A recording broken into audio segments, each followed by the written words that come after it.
سلام علیکم دوستان، پادپیسچیکای من و هر کسی که این نوار این لحظه ها تماشا میکند. امیدوار هستم که سربلند و صحتمند خانه آباد هستید. امروز برای شما یک قصه نمکدار میکنم، یعنی قصه با نمک. گوش کنین، حلاوت برین. میگویند در زمان یک انسان ثروتمند بوده است، بسیار مردی بای بوده است، خانه های با حشمت و باغ زیاد کلان داشته است. باغ کلان داشته است و هر گونه میوه ها داشته است. میگه در پهلوی همین ثروتمند میگه یک مردی کمبغل خسیسی بخیل داشته است. بعدا میگه هر وقتا موسر همین مرد بخیل که در خانه جمع میشده است در ستیل بر میکرده است، میبرده است نزد دری همین مرد ثروتمند میگذاشته است. و مرد ثروتمند هر لحظه که میبر اومده است میدیده است که ستیل موسر موندگی است، برده ستیل میشسته است و در درون ستیل هر گونه میوه های تر تازه فسان شسته جابجا میکرده است و میبرده است پیش نزد در خانه همین مرد خسیس بخیل میگذاشته است. همین کار چند بارها دوام کرده است. بعدا یک روز این مرد خسیس بخیل خسته شده است، از همین کار خودش دلگیر شده است.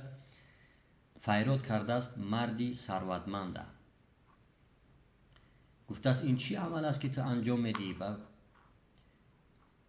این مرد ثروتمند هم در جواب گفته است کدام عمل؟ گفته است من هر وقتا که برای تو در ستیل موسر میارم تو ستیل میشوی و در ستیل من میوه های تر تازه بار میکنی و میاری نزد در خانه من میمونی.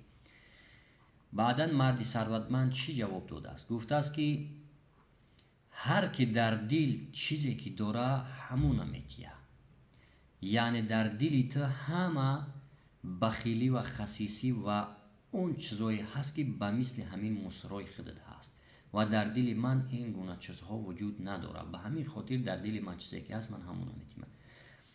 منظور از این است که برادران، از مردم غیبتکار و از مردم خسیس و بخیل و از مردم گویم که بدرفتار و بی تربیه هرگز خسته، غمگین، دل شکسته، روح افتاده نشید. زیرا که اونها هر چی که در دلشون دارن از همون دل گپ میزنن. وقتی که دل جزیر شید زبان، چشم، دست، پا براه نمیداره انسان. به همین خاطر برادرها پروای گپی آدم بخیل خسیس به آداب نگرده. هیچ وقت غمگین و خسته نشید. اگر هر کسی که شما را غیبت میکنه و هر کسی که شما را ملامت میکنه شما بهترین هستی. چرا؟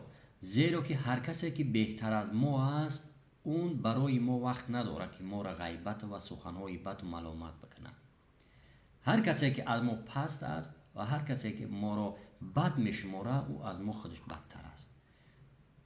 به همین خاطر برادرها اگر کسی که در کانال ما مهمان است آبونه شدگی نباشه، یعنی پادپیسچ کردگی نباشه، خواهش میکنیم که پادپیسچ کنه، کانال ما را دستگیری کنه و لایک زیر کنه. باقی در پناه خدا و خدا همه شما را نگهدار و سلامت سربلند نگه بداره. در امان.